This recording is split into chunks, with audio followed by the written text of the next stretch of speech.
And then I was just like, this ain't for me. I really honor my time freedom. I'd rather just negotiate higher rates and just work less. So my skills was never the issue. It was figuring out the business side, the taxes, how to fill out your W-9 form. It was all of that stuff. And that led me to say that my first year of being a travel MP, I owed $30,000 in taxes. I did not write off anything because I was not knowledgeable about it. So every week, the agency would fly me to DC, pay for my car rental, pay for my hotel. I did my 312s in a row because I like to do my shifts together. And then the next day, they will fly me back home. So you know how much points I got? Just from the travel time, the hotel, the car rental. I took 6 months off. That's insane. They're treating you like a celebrity.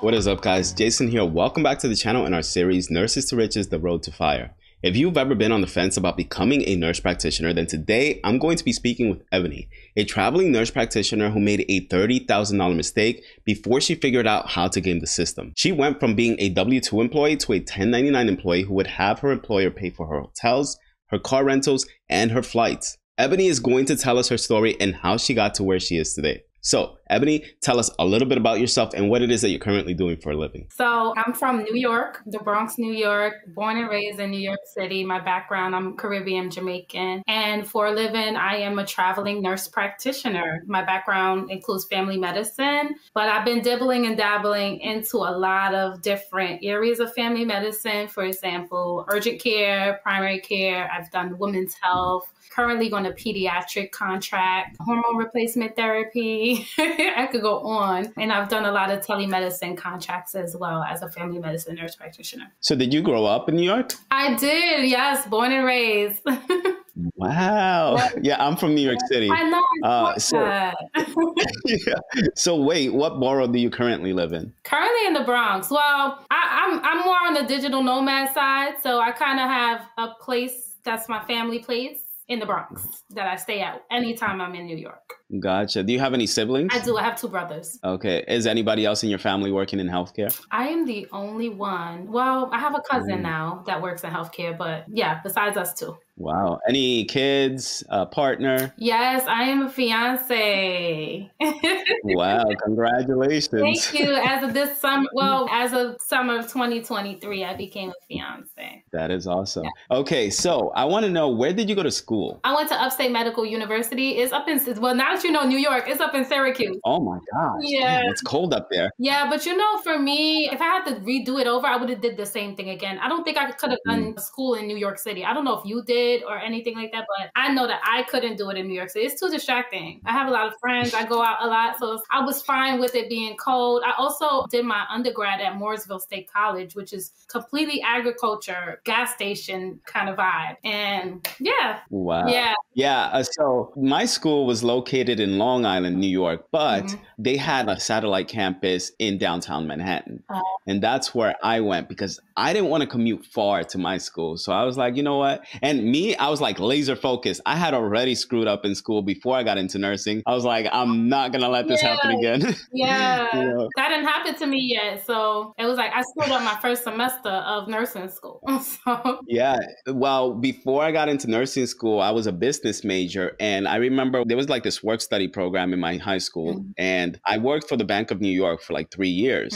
So I saw how much money my coworkers were making. They were making like $10,000 every 2 weeks average. So I was like, man, I should go into business and I can probably make just as much money as they do. But I was making like $7.15 an hour, something like that, $7.45, because, you know, it's like a high school student with no experience. So that's what they hired me to do. And I was doing like administrative stuff initially. So then I was like, okay, they're making a lot of money. Maybe I should just get into business. Maybe, hopefully they'll hire me after I graduate school. And that didn't happen because I ended up leaving that job because I remember one time, this was after I had already graduated high school, they gave me a raise and my raise went from, I think it was like $7.25 an hour, like $7.35 an hour. What?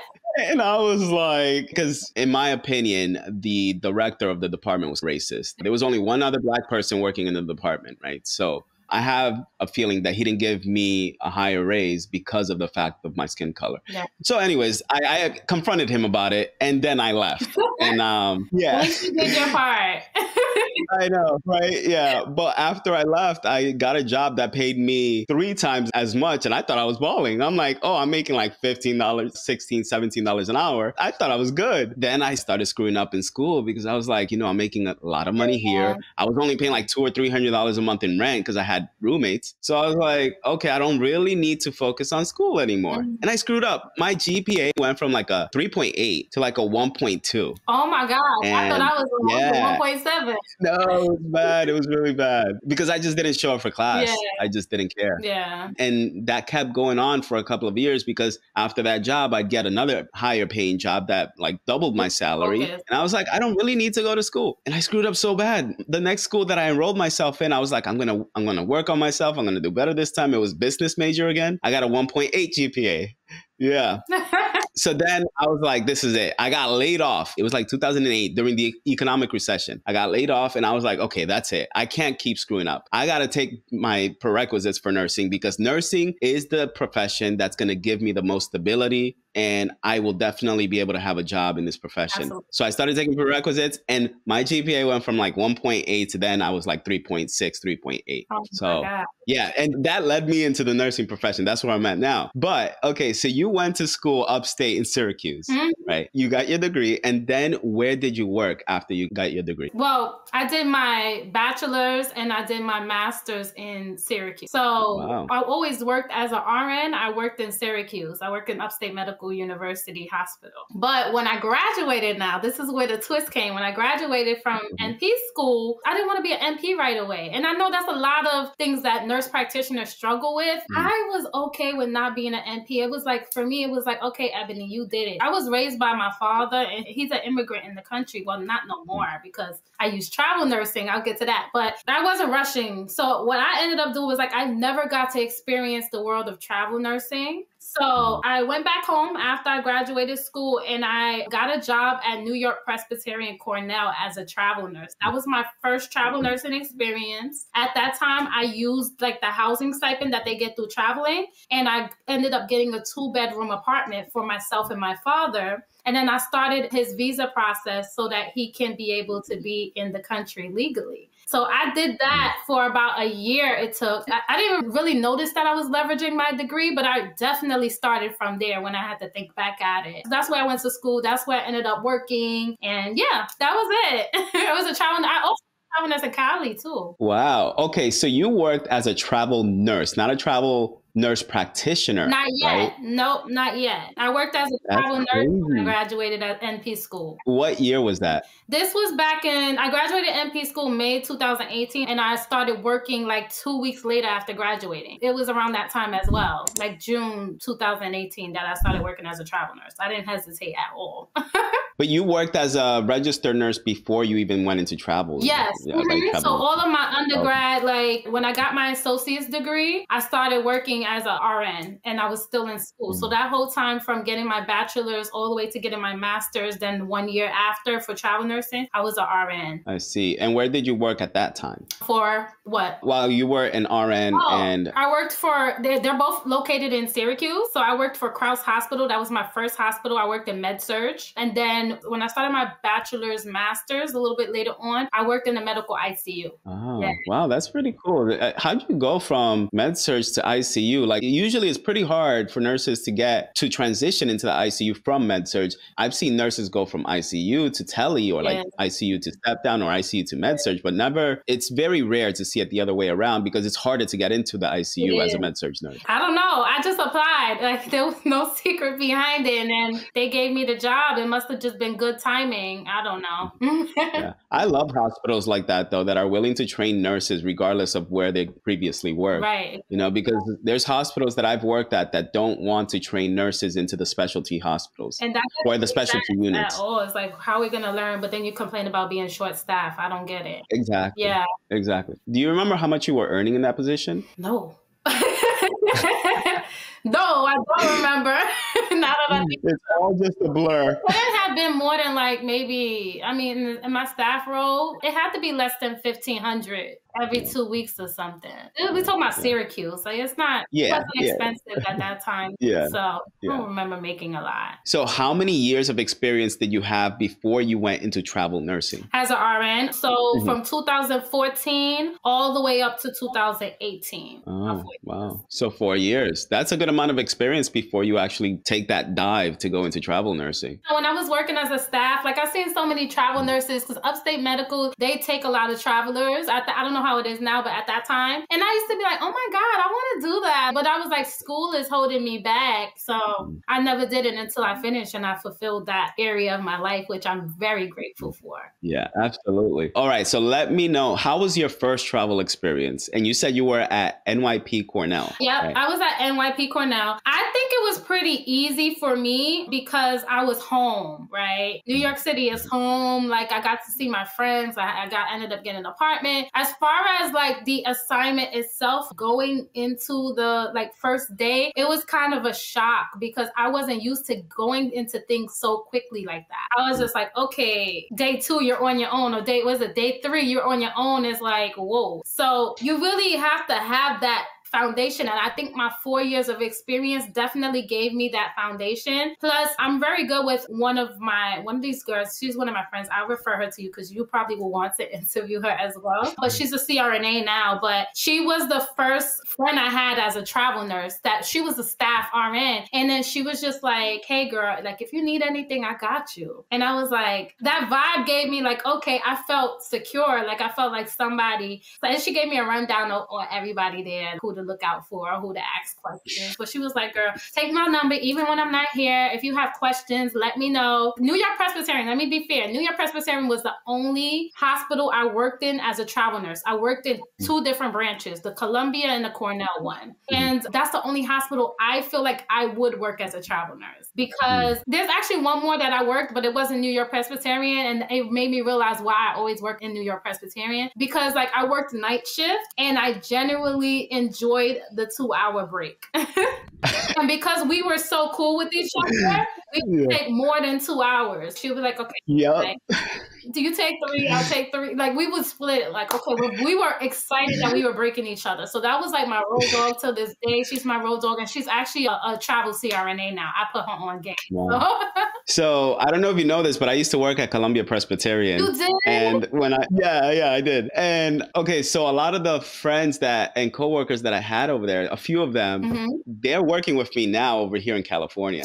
Like we all left New York Presbyterian and we came over here. But I remember one of the employees that I work with now in my current hospital, him and I used to work together on the same shift often in New York Presbyterian. And I remember when I'd see him at work and I'd see that the assignments are already on the board and me and him are going to be working on the same location, we look at each other and we're like, all right, but okay, you're going to take your first 1-hour break and then a second 3-hour break. Yes, that's exactly how it was. You just know who to partner with. It's like, oh, they put it together. It's over.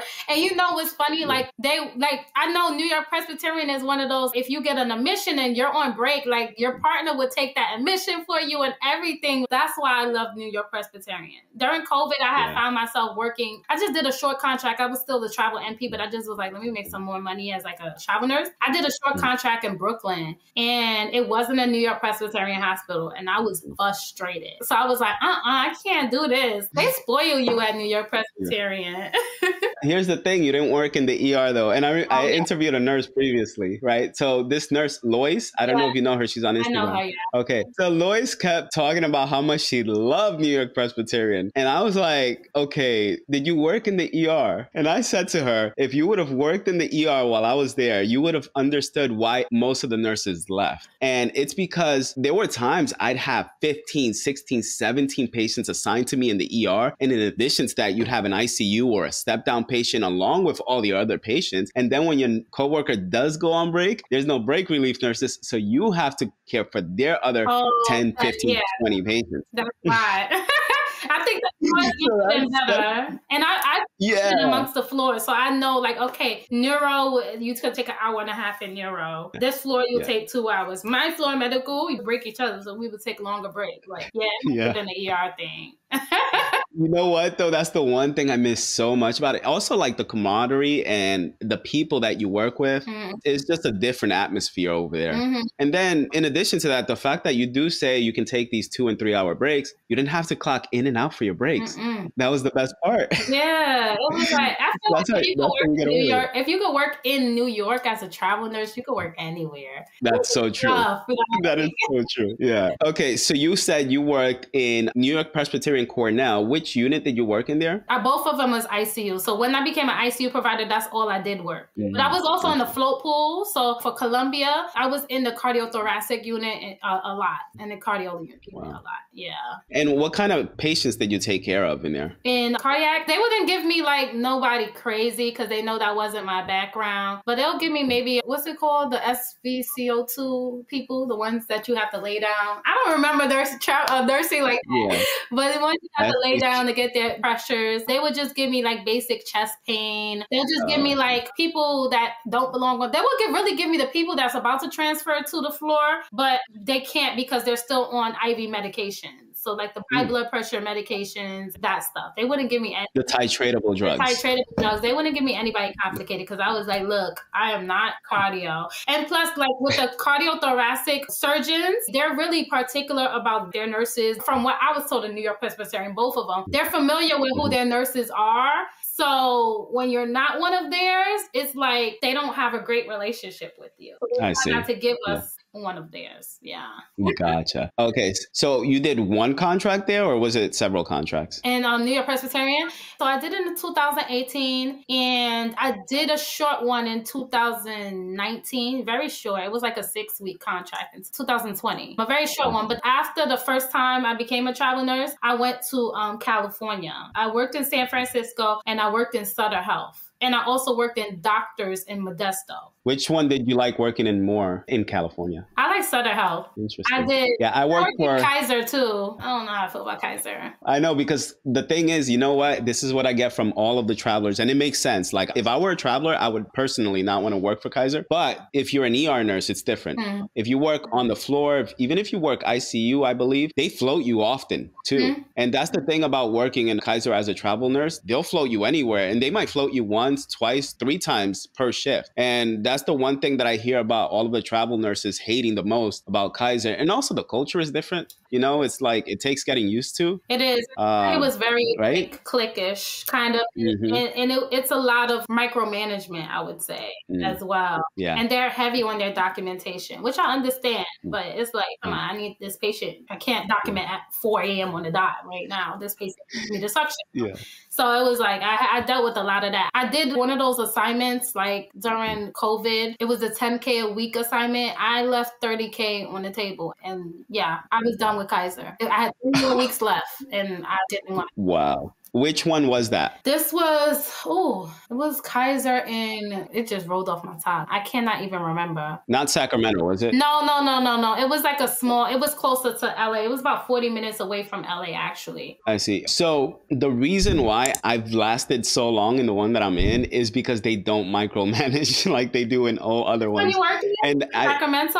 I'm in Sacramento. Oh, yeah. I heard about, that one is, I've heard from travel nurses, that one is good. Yeah. Yeah. So there's a few, and this is also very manager dependent too, and department dependent, because I know nurses who work in Kaiser in Oakland, and some of the nurses that work there, they say that's the best hospital they've ever worked in. So, yeah. Yeah, but then I may hear from nurses who work in, let's say, like San Jose Kaiser, and they don't like it as much. They say there's too much micromanaging there. It's really depending on the hospital and the location that you work in, the department you work in. Oh, I remember now. It's Moreno Valley. I was like, it's a small one. Yeah. I see. Yeah. But you know what? To your point about Sutter Health, I worked at Sutter Roseville, and it was by far like one of the best places that I've ever worked in. And actually, Sutter has a history of having the highest nurse satisfaction scores of any other hospital system. The nurses actually really enjoy working for that hospital system. That's nice. That's what's up. Yeah. Surprise. Yeah. So, okay. So you did a few contracts out here in California. And were you working as a travel nurse out here as well? And how much money were you getting paid when you were doing this? Because this was around COVID then at that time, right? Yeah, so when I did Sutter Health, I took home $2,200 though. I got my OG travel nurse. Yeah. So when you got 2,200, 2,300 in California, that was good. That was like, oh, you got the higher end of the bargain. I know nowadays they're like, no, they only pay. I get that. But when you was an OG, like back, I did this back in 2018. That was the rates. If you got as high as close to 2,400, you were like, yeah, I'm balling. Like when I was in New York, it was 1,800 that I was getting paid a week. That was fine at that time. Yeah. So for Sutter, it was definitely 2,200. For Moreno Valley, I think for Modesto was about 3,000, and for Moreno Valley was during COVID, so it was a 10K a week, but I was working 6 days a week. Wow. Okay. And you said you gave up that contract early. So you gave up 30,000 on the table. Like you threw away 30,000. Yes. I need to know why. Like what happened? Okay. So when I did Moreno Valley and when I did Modesto, I was already a travel NP. I was just dipping my foot into more money, right? So the good thing about being a travel NP is that when the contract is up, you could decide if you want to continue to work as a nurse travel NP or do whatever you want. Nowadays, it's like telemedicine, med spas, all of this stuff that you can do. But during that time, during COVID, I dipped my foot into like, I was like, these girls is making 10K a week. Like, let me go ahead and make that too. For me, I use money as a tool. I don't go after it as too much. I rather just negotiate a higher rate and still get my time freedom. And so for me, working 6 days a week was a lot. Plus, I worked nights. And then I didn't go to bed until 2 p.m. because I still had telemedicine. I worked the telemedicine NP contract. So I would get off at 7:30 or whatever the case may be. And then I was still up until I would go home, shower, eat. And I was still up until 2 to go back to work at 7. So that was a lot for me and my body. I think what really set it off, it started off as a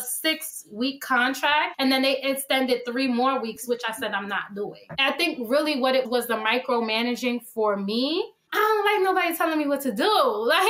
And it was just dumb stuff for me. And it was like, I remember they were saying that they didn't want us to, I think she was saying they didn't want us to stay past 7:30 or whatever the case may be. But there were times when we were done, like it was quick. I was on a med surg floor. They didn't give me a lot of patients. It was quick. And it was times where I was done at 7. And they were so backwards. They were like, clock out when you're done. It was like that. So when I was done at 7 o'clock, I went down. You had to go down to the office where the other travelers were, and I didn't know what to do. Like I was done with the floor. I already gave report. I didn't know what else to do. And they say you can't clock out until 7:30. So I went down there and I waited with the other travelers, and it was this one lady this is one lady that really micromanaged. And she was just like, what are you guys doing here? I was like, well, we're from night shift. Like nobody else spoke up. And one thing about me, I'm gonna speak up for myself. That's how you know you're a New Yorker. Yeah, exactly. I'm gonna speak up. Nobody else spoke up. I'm like, I'm not about to tell her what we're doing here. Like I said, we're done with our shift. You guys don't allow us to clock out until 7:30. So we don't know where else to go because they're rounded. They're doing their thing now. Where are we supposed to go? Like, all stay in the break room? It was a small break room too. So we went down to the office and she was like, well, this is a new rule. And every time they had new rules coming up. Well, when you're done at 7 o'clock, you still need to answer call bells. You still need to go help patients if they need it. She was telling me everything that I needed to do from 7 o'clock to 7:30. And I said, absolutely not, because I'm off clock. Like I already gave a report. I'm not doing that. New Yorker in me. And then she said, what's your name? And then I was like, Ebony Time. And so she wrote it down. To be fair with you, I don't think she was going to renew me anyways, but I was surprised to see that, okay. And then I was just like, this ain't for me. I really honor my time freedom. I'd rather just negotiate higher rates and just work less. So I was just like, this is too much for my body. My spirit wasn't well. I was gaining a lot of weight. I know that's common, especially during that time when you're working 6 days a week out of 7. And it just didn't feel right for me. So I left. I want all of our viewers to see a common pattern here. Like everyone I've interviewed, right? Every nurse that I've interviewed who left the profession or left the specialty or the unit they were working in or left the hospital, it's always been because of, or I would say like 90% of the time has been because of poor management and the way managers and directors treat their nurses. Exactly. Because I interviewed Lois, who was attacked by a patient in her unit,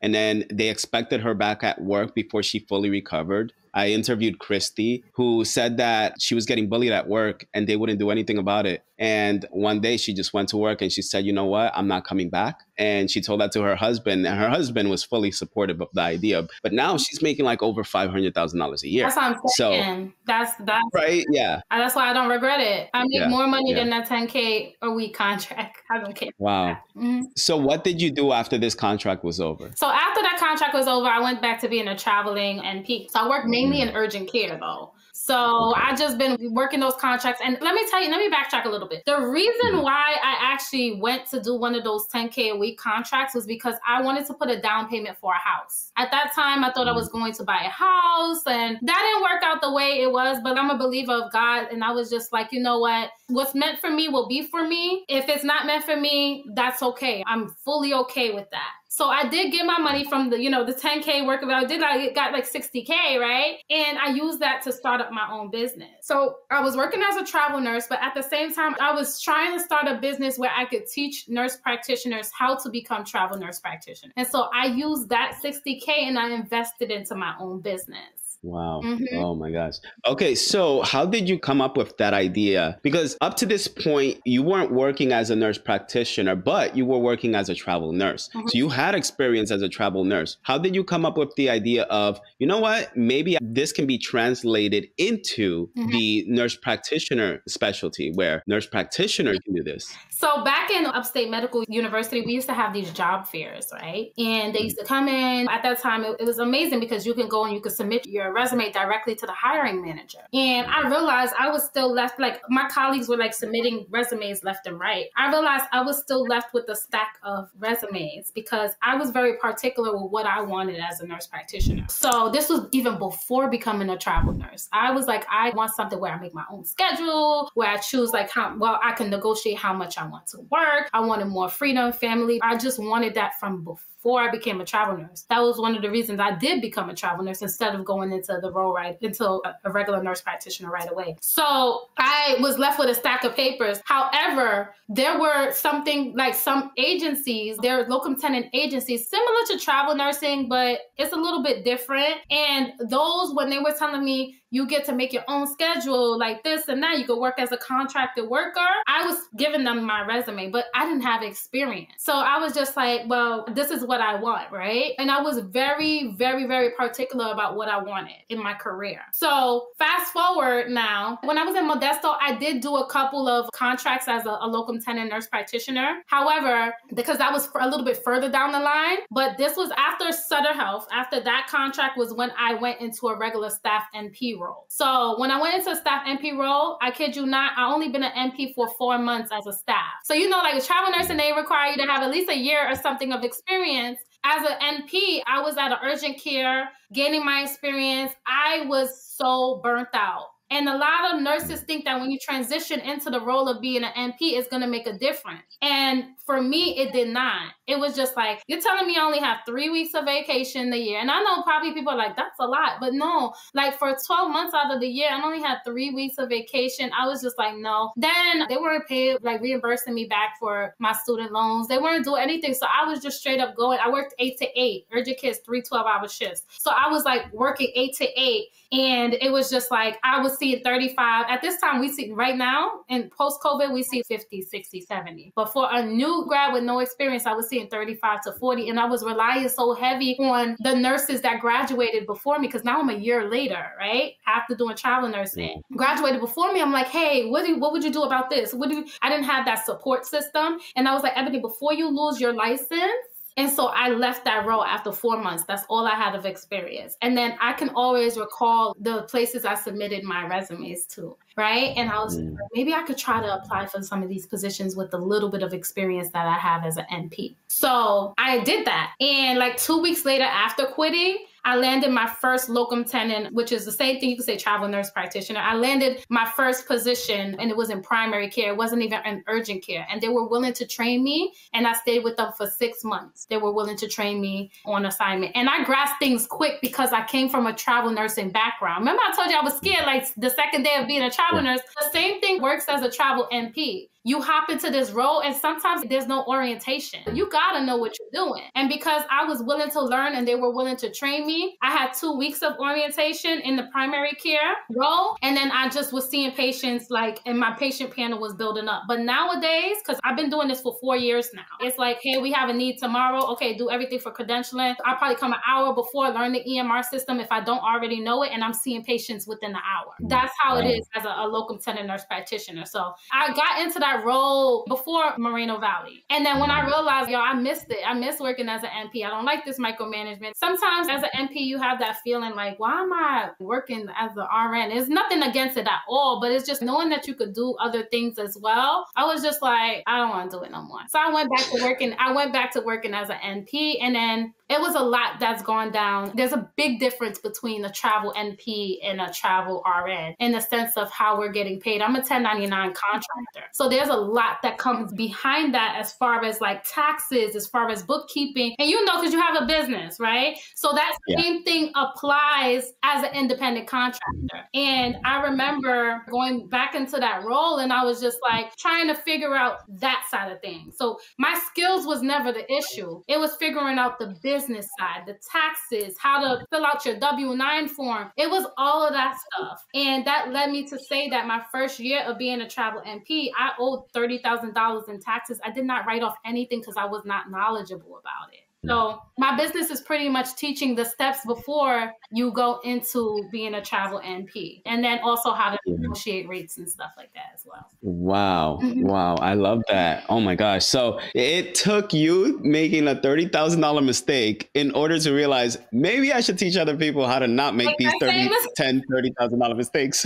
It did. Oh my God. And the good thing about it is that being an independent contractor, I have 2 pages. I have front page EB, and then I have EB the NP, my educational page. But just a traveling nurse all the way into being a travel NP independent contractor was how I was able to fund my travel lifestyle because of things like write-offs, right? And things like, well, if I have to pay for my own hotel, that could be a business expense for me. And I could get points through Amex, through Chase and stuff like that. And also if they do cover my housing and car rental, I could get the points from Marriott and Enterprise and Hilton. And so that's how I'm able to fund my lifestyle.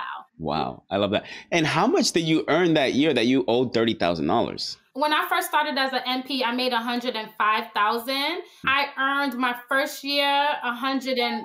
So I just pretty much broke even-ish. I just made the same amount plus my freedom and flexibility. So that was like the plus to it. But now I make over $200,000 a year as an NP. Now you make over $100,000? $200,000. $200,000. Awesome. And how many hours a week are you working? That's the difference between travel nursing and travel NP as well. With travel NP, you can work a contract as short as 1 day, a contract as short as 2 weeks, PRN contracts. Standard is 13 weeks, like 3 months with housing and transportation, but it really just depends. Sometimes I'm on one contract for 3 months. I had one from November and December, and I brought home $30K from that contract from just 2 months. Yeah. So that was just one contract, working 3 12-hour shifts a week, paying me about $39.60, almost $4K every week. Just finished that contract. Right now, because I'm more focused on my business, I will only take PRN contracts. So right now I'm very transparent about pay, by the way, because I just want to see everybody win. So right now I'm working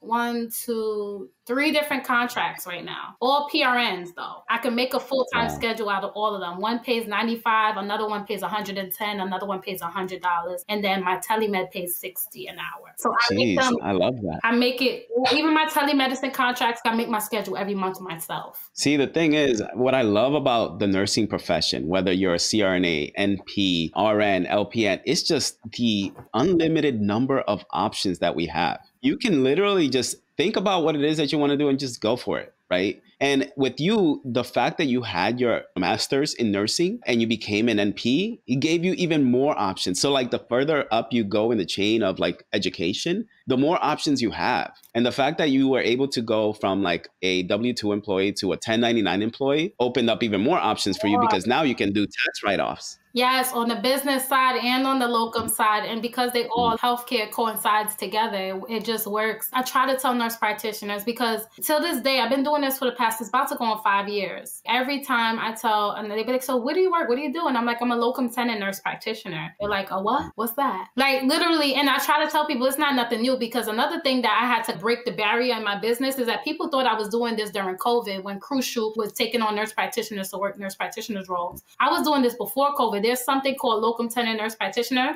that's been around from before I was born. The thing is, and why people don't really pursue that route a lot, is because they think that you can do that when you retire. I'm 31. I absolutely love being a nurse practitioner because of the fact that I can make my own schedule, and every contract, every month I'm negotiating my rate. Or sometimes I don't even bother negotiating my rates because of the other perks that they give me. Like they'll pay for my license, they'll pay for my DEA, they'll pay for my hotel, my lodging. When you become an independent contractor, it's a business. So you guys are negotiating what you need, rather than when I was a W-2, I don't need the health insurance, I don't need the retirement. I have my own and I could write that off. It's just been amazing. So let's go over that. When it comes to like health insurance, or if you have life insurance, what are the costs involved in those type of things? And what actually do you pay for in addition to just... Yeah, so I pay for health insurance. My health insurance is about $400 a month that I pay for my health insurance. I also have my own retirement plan as well. Like I have solo 401k, I have the Roth IRA, the contributions. Or you can write off the contributions as well. HSA as well. I have that. You can write those off. All in all, and then medical malpractice. I have my own, but it really depends on like the type of contract for me. And it's a personal thing. Mm-hmm. It depends on the type of contracts that I work. For example, I work contracts where I'm in urgent care, primary care. Yeah, I'll have my medical malpractice insurance. But I also was on a 6-month contract where I just had to swab nose for COVID. And I also was on a 5-month contract where I just had to call patients. It was employee health. I had to call employees to return back to work after 5 days of having COVID and reassess their symptoms. They'll hire you for not even like direct patient related stuff. I didn't feel like I needed that. I went with like the company's malpractice insurance during that time. So that one really fluctuates as far as that goes. But I try to keep my occurrence policy throughout. So I would say it doesn't really cost me a lot. I do my contributions. Like I would say a little bit, maybe like $1,000 to $1,500 a month total. But I'm making like 13, 14, 15K a month. That's not even business. That's just as a locum. If I decided to do full-time locums and negotiate my rate at least 100 plus an hour. Yeah, at least 100 plus an hour. Yeah, I think it works out. Jeez. So for anybody who's like thinking, should I get my nurse practitioner license? What would you say to them? Is it worth it? Absolutely. The reason why, it's so many reasons why it's worth it. Because one, when you have that license, you open a ton of different opportunities that you can get into, whether you want to be a contractor like me or be a business owner like me as well, or just do things you love outside of just working under somebody. Right now, a lot of people don't know this, but I do have my aesthetics, my Botox and fillers. I have my certification for that. I have not utilized that at all yet, but I have the ability to know that I can do that, and I can have nurses to work under me, and I can build up my own patient panel. It's just so much that you can do that's not just standard like primary care, hospitalist, ER. So you can get into that. Nowadays, there's so many different telemedicine contracts that you can do as well. And you literally can make it your full-time job. I think that's what a lot of nurse practitioners don't know. I think a lot of nurse practitioners are scared of the instability that comes with it. I always tell my friend, one of my friends, she's a locum now, I was like, when you decide to take that route,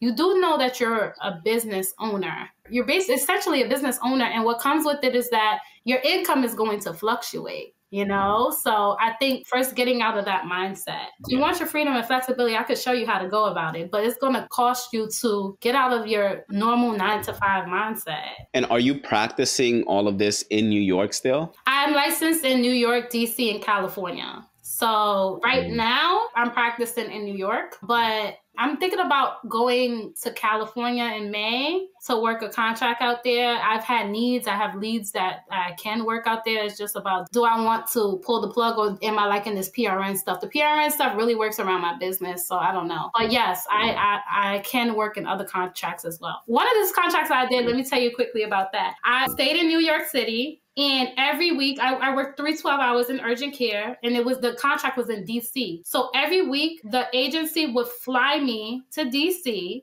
pay for my car rental, pay for my hotel. I did my 312s in a row because I like to do my shifts together. And then the next day, they will fly me back home. So you know how much points I got just from the travel time, the hotel, the car rental. I took 6 months off. That's insane. They're treating you like a celebrity. That's pretty much what they did. So like for people that's like, I can't travel, like you could definitely work contracts that are like that. I almost took on a 1-day contract. Like they were going to fly me to Cali for 1 day to work the contract and then fly me back home. But I was already working that day, so I told them no. But there's contracts there. Oh my goodness. But this, you know, I wouldn't say, would an ordinary RN be able to get a contract like that? No. Nowadays they have PRN, what is it? The PRN princesses and stuff like that. Yeah. They have that nowadays. So I guess. But they're not paying for your flights. Oh, they don't? I don't know. I'm wondering. I've never heard of it yet. No, I don't think so. Because I guess I see some 1099 RN contracts, but I don't think they're paying for that stuff. Yeah. Paying for a flight for a 1-day contract, I've not seen it for an RN. It may exist. I'm not saying that it doesn't, but I have personally not seen it. Yeah, I haven't either though. Now that I think about it. I know they do a lot of PRNs and they have them out there like that, but I don't think they're paying for it. The agencies are paying for that stuff. Listen, if there is a nurse watching this video who has done it and they've been flown out for a 1-day gig, please reach out to me because I want to interview you. Yeah, I was about to say, you need one of those on here because I